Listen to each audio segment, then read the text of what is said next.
Сегодня энергетики обсуждали ситуацию в Сибири на видеосовещании с Сергеем Миняйло. Сейчас задача компании не допустить срыва ремонта из-за пандемии коронавируса. Республику на селекторе представлял директор Россети Сибирь в Хакасии. Сейчас энергетики занимаются ремонтом электросетей. В списке 4000 объектов. С подробностями Константин Кравцов.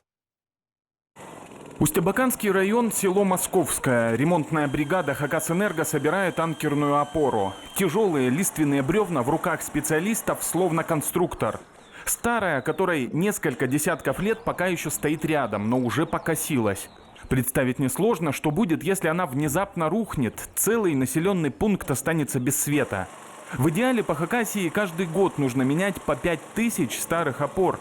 Но в этом году возможно поменять только 1500 из-за сложного финансового положения в регионе.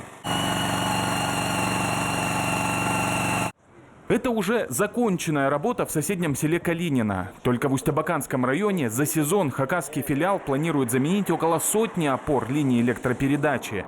Плюс к этому трансформаторные подстанции. На замену старым приходят новые и более мощные. Все это, по сути, будни энергетиков. Обязательная подготовка к зиме. Как результат, значительное снижение аварийности. Безусловно, мы сейчас стараемся ремонты делать максимально гибко. Онлайн с главами муниципальных образований по самым густонаселенным территориям стараемся передвинуть ряд объектов на летние месяцы. Где-то разбиваем работы, вместо полного светового дня делаем с обеда до вечера. 4000 объектов ремонтной программы в этом году нам необходимо выполнить. Надежность следующей зимой мы должны обеспечить независимо ни от чего.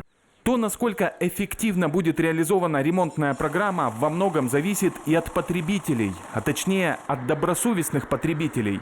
Ведь средства на замену опор, трансформаторов и проводов заложены в энерготариф. Каких-то дополнительных источников у энергетиков нет.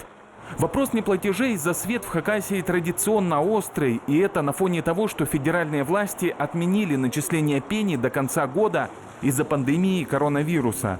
В любом случае стоит понимать, что обязанность оплаты за потребленное электричество все равно остается. Думаю, что этот механизм будет выглядеть примерно следующим образом. В случае погашения накопленной задолженности в каком-то периоде после истечения вот этого моратория, пеня начисляться не будет. В случае, если за этот период задолженность погашена не будет, пеня будет начисляться с момента ее образования. Поэтому по завершению моратория, думаю, что в установленный период погашения задолженности это надо будет сделать безусловно. Ну и, соответственно, учитывая, что она к тому времени примет значительный объем, лучше до этого не доводить.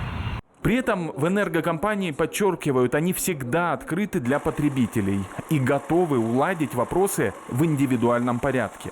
Константин Кравцов, Антон Новожилов, Вести, Хакасия.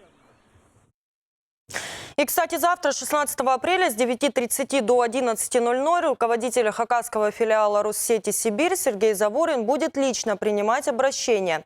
Волнующие вопросы любой житель Хакасии может задать по номеру, который сейчас вы видите на своих экранах. Звонок бесплатный со всех телефонов.